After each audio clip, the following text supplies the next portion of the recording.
శుభం టీవీ ప్రేక్షకులకి నమస్కారం. నూతన రాజధానిగా అవతరించినటువంటి అమరావతి ప్రాంతంలోని గోరంట్ల గ్రామంలో వేంచేసి ఉన్నటువంటి శ్రీ వెంకటేశ్వర స్వామి వారి ఆలయం నిత్యం పూజలతో వేలాది మంది భక్తులతో విరాజిల్లుతుంది. అలాంటి ఆలయం 2016 ఆషాఢ మాసం శయనేకాదశి శుక్రవారం నాడు తొలి ఏకాదశి సందర్భంగా విశిష్ట పూజలను జరుపుకుంటున్నాయి. ఈ సందర్భంగా ఆలయం అర్చకులు మాట్లాడుతూ తొలి ఏకాదశి నాటి విశిష్టత వైభవాన్ని వర్ణించారు. మరెందుకు ఆలస్యం, వారి మాటల్లోనే వీక్షిద్దాం.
శ్రీలక్ష్మీవల్లభారంభాం ఘనోర్మునిమధ్యమాం అస్మదాచార్యపర్యంతాం వందే గురుపరంపరాం.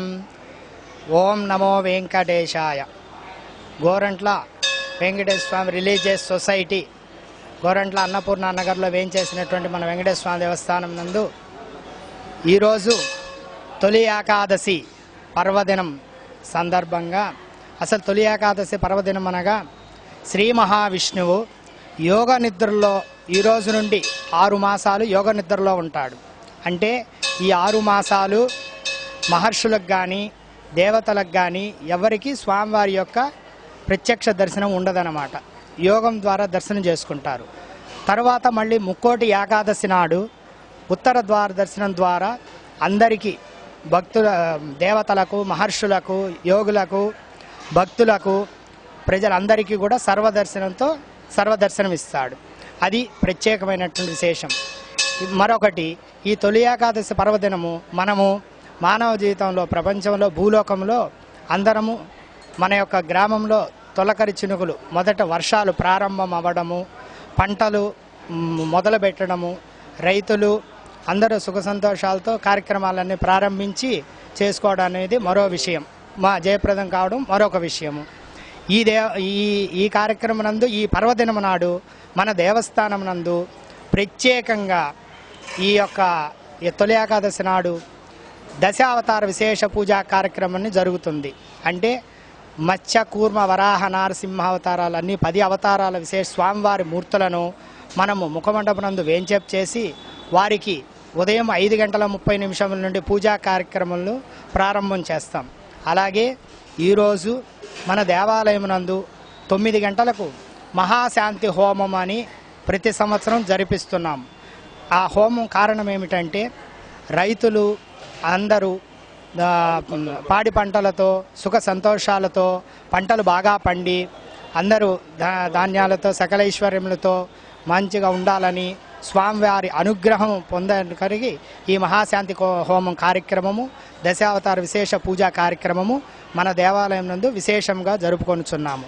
కావున భక్తులందరూ స్వామివారిని ఈ తొలి ఏకాదశి నాడు దర్శించుకొని తీర్థప్రసాదం స్వీకరించి స్వామివారి యొక్క పరిపూర్ణ ఆశీస్సు కృపాకటాక్షమును పొందవలసిందిగా మనవి చేసుకుంటున్నాము. మహాశాంతి హోమం స్వామివారి యొక్క విష్ణు శాంతి హోమం జరుగుతుంది. స్వామివారి యొక్క ఉపవాసములు మామూలుగా ఉదయం నుండి సాయంత్రం వరకు ఉపవాసం ఉండి సాయంత్రం సూర్యాస్తమయం తర్వాత దీపారాధన చేసుకొని స్వామివారి యొక్క అర్చన పూజాదులు చేసుకొని ఉపవాసం విరమించి ఆహారం తీసుకునే వాళ్ళని. ఇది ఏకాదశి, ప్రతి ఏకాదశి మామూలుగా జరుగుతుంది. కానీ తొలి ఏకాదశి ముక్కోటి ఏకాదశి నాడు మటుకు విశేషంగా స్వామివారికి పూజాకరం జరుగుతుంది. మనం రిలీజియస్ సొసైటీ స్వామివారి యొక్క దేవాలయం ప్రధాన అర్చకులు నా పేరు శ్రీనివాసాచార్యులు. మీ దేవస్థానంలో 10 సంవత్సరాలుగా చేస్తున్నాము. దేవస్థానం ప్రతిష్ట జరిగి 14 సంవత్సరాలు పూర్తయింది. 15వ సంవత్సరంలోకి వెనుదలపడి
శేషాద్రిశిఖరిరత్నం త్రిభువన దురితాంధకారమార్తాండం భక్తజన పారిజాతం వందే శ్రీవేంకటేశం అఖిలేశం.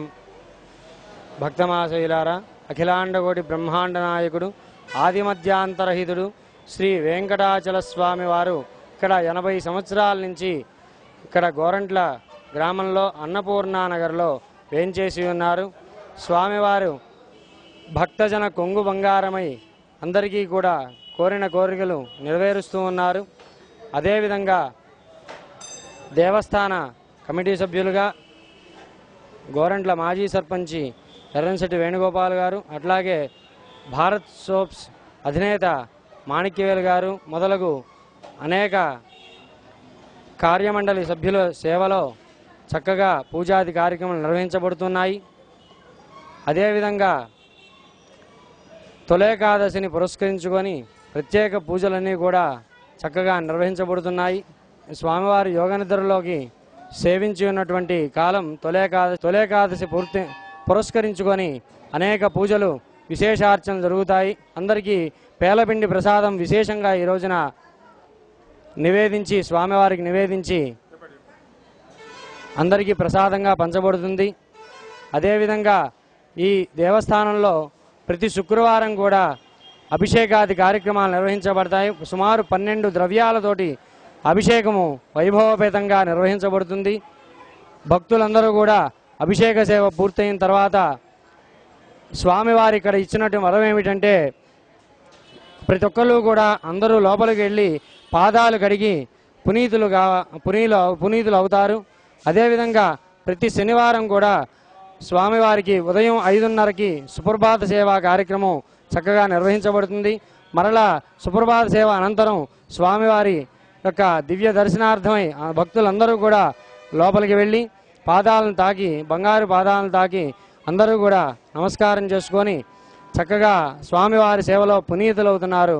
కాబట్టి అందరూ కూడా భక్తమహాశయులందరూ కూడా ఈ నగరంలో ఉన్నటువంటి ఈ యొక్క అవకాశాన్ని వినియోగించుకొని స్వామివారి యొక్క దివ్య కృపకు పాత్రులు కావలసిందిగా మనవి.